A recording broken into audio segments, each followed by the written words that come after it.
योग जगतात मानाचे स्थान मिळालेले बाबा कल्याणी आता कौटुंबिक वादाच्या भोवऱ्यात अडकले आहेत. त्यांच्यावर त्यांच्या सख्ख्या बहिणीकडून गंभीर आरोप करण्यात आले आहेत.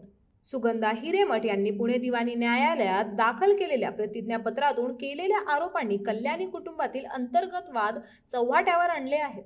त्यांच्या मते बाबा कल्याणी यांनी आईच्या समाधीच्या मुद्द्यावर न्यायालयात दिशाभूल करणारी माहिती दिली आहे. त्यानुसार एकीकडे केशवनगरमधील जमिनीवर हक्क सांगणारे बाबा आता मात्र ती जमीन कंपनीच्या नावावर असल्याचे म्हणत आहे. हे विरोधाभास कोर्टाची फसवणूक करण्यासाठी असल्याचा ठपका सुगंधा यांनी ठेवला आहे. फेब्रुवारी महिन्यातील पहिल्या सुनावणीत कल्याणी यांनी समेटाचा प्रस्ताव दिला होता आणि सांगितले की काशीच्या मठात शिवलिंग स्थापनेद्वारे आईला श्रद्धांजली अर्पण करण्यात आली आहे.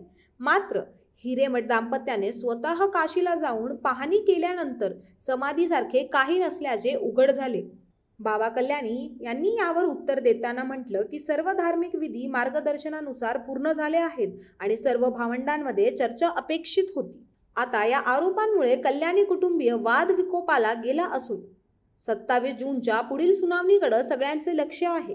सुगंधा हिरेमठ यांच्या न्यायालयात केलेला स्पष्ट आरोप आणि बाबांचा त्याच्यावर बचाव यामध्ये सत्य काय आहे हे न्यायालय ठरवेल. अशा बातम्यांसाठी फॉलो करा न्यूज.पुणे.